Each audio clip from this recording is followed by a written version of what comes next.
up, and I realized like I was kind of good at this, and I enjoyed playing, so I just kept up with it. I was just the happiest doing it because I had the most experience on the field. I knew I always wanted to be a collegiate athlete. That was the main goal. But other than that, like it was pretty much for fun. I was playing travel ball at the time too, so I had 2 teams that I was playing for, and high school was just kind of what you did as a stepping stone in the meantime. I had a few great coaches. My high school coach, Coach Keeney, he really started the seriousness of the process of becoming a collegiate athlete for me. I was good friends with his daughter, Sarah, and she went to Kutztown, so she was also kind of part of that role model figure, but my dad had always been there through everything. Like, he was my personal coach, I guess you could say. Whether I liked it or not, he was always there.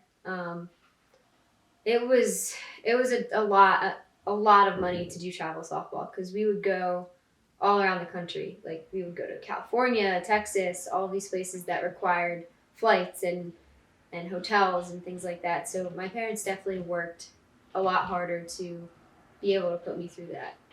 Like, we would have 4-hour practices on Sundays, but it would be 1 4-hour practice a week. And then we would do hitting on Tuesdays or Wednesdays. But I also lived like an hour away, so it would be travel time plus practice time plus travel back time. So it was a lot. It took up a lot of time. A lot of events were missed throughout doing that, but I don't regret it. I really only applied to East Stroudsburg, and I got in contact with Jamie through my travel coach. I think her enthusiasm for turning the program around. Like, I know East Stroudsburg softball wasn't ever really taken seriously up until this point. So I think that she did a lot of good for the program itself, and I think that's what kind of lured me here. Well, definitely I wanted to excel in my sport. Be recognized, definitely develop as a player, for one. For two, to just be somebody that my teammates look to and look up to, and not necessarily personally, but I want to be there for everybody on the team and make the team better. What's the great thing about Marissa as a teammate? Oh my gosh, her positivity. She's just the best person ever. She's so kind, and she's the best.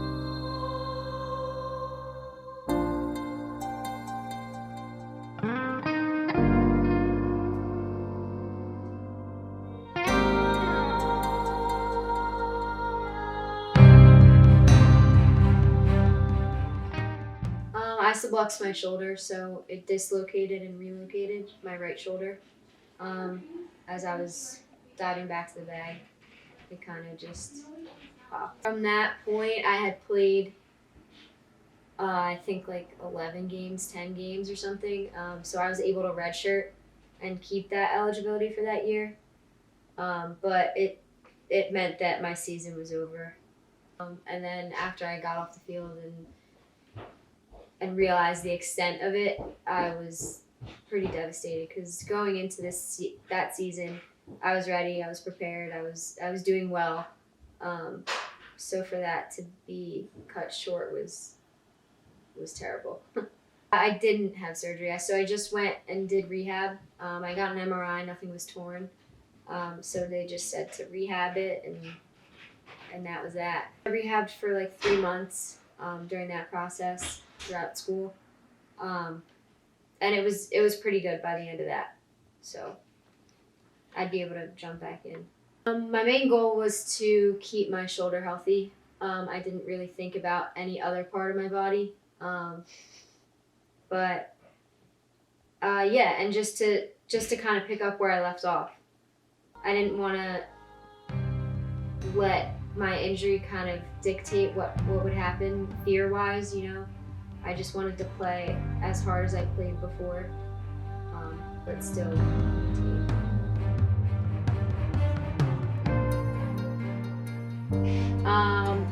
Nothing like I thought it would, is how that went.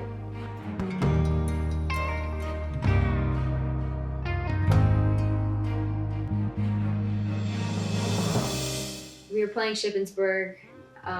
It was March, like early March. And I think we were late in the game, the first game. And I was going for a fly ball.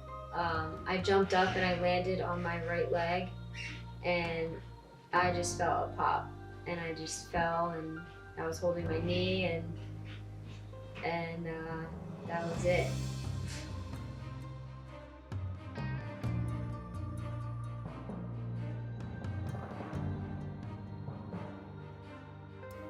I said out loud, I was like, I don't want to do this again. Everybody told me I didn't tear my ACL. Like, if you hear something pop, there has to be something wrong. Hey, Mom. Hey, what's up? Not much. Is Dad around? Hang on, okay? Hey, all right, so what was your guys' like initial reaction when I got hurt, when I tore my ACL? Oh, God. Devastated. That was the initial reaction. Like, you've got to be kidding me. She went through the whole season and got injured the last 5 doubleheaders, really? Yeah. Yeah. We were like, oh, no, not again. Dad, Same. Felt bad for you. is that it? What do you want me to say? Tell her how you really felt when she got hurt. That's how I felt. I was terrified. I was very sad for you. Yeah. Well, you weren't laying there holding your knee and screaming in pain. So I was like, okay. At first, I thought you got knocked out and hit the pole when you caught that ball. But That would then have when you been were laying embarrassing. there and you kind of hobbled off. I'm like, maybe it's just like her meniscus or something, because I didn't think you'd be able to walk on it at all, to be honest. Yeah, I feel like it didn't swell up until the next day. Yeah. And then I was like, what the hell? Yeah. It's, This time around, it was interesting to see from more of like a coaching perspective and see why things on the team were happening and why, like, what holes could be filled and things like that. And I enjoyed cheering my team on. Obviously, I would rather be in the field playing, but it kind of gave me a different perspective and appreciation for actually playing. It was a lot better this time around because I'd gone through it already. Started walking on it pretty shortly after. I would say like a few days I started to try and walk on it. It obviously was painful, but like I wasn't moving quickly or anything like that. It was baby steps, but it was something. So, and then after that, like a couple weeks after that, I started rehab, and then things started improving from there. I think the process of returning to play,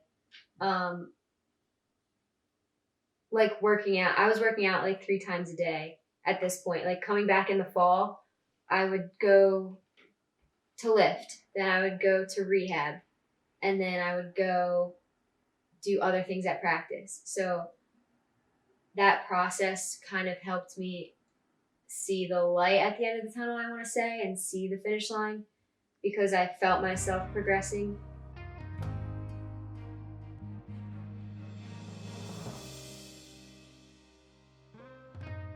Here I am, like, doing all this rehab, getting back into shape, and then I felt great going into the season, and then a global pandemic hit.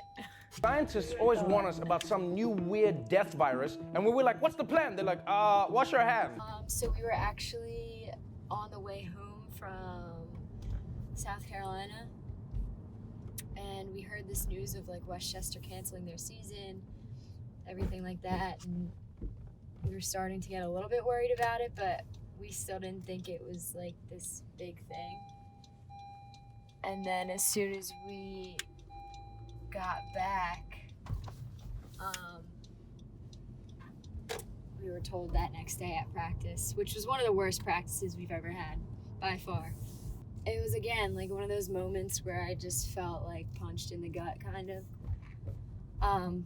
But this time, I mean, like, everybody was going through it, so my mindset was just enjoy it, I guess. Like, everything that has happened has been out of my control so far, so there's no point in fretting over it, I guess. Just have fun, play the game, be there, be present with your teammates, and just hope for the best, I guess. I'm back, baby. It's like surreal almost. We're this close to making, you know, playoff, and I'm just enjoying it. I'm just enjoying it with my teammates. And like the other day, I was just thinking about how I will never be in this moment again, like on this field. Like after this, I'm done. So might as well just make the most of it, you know.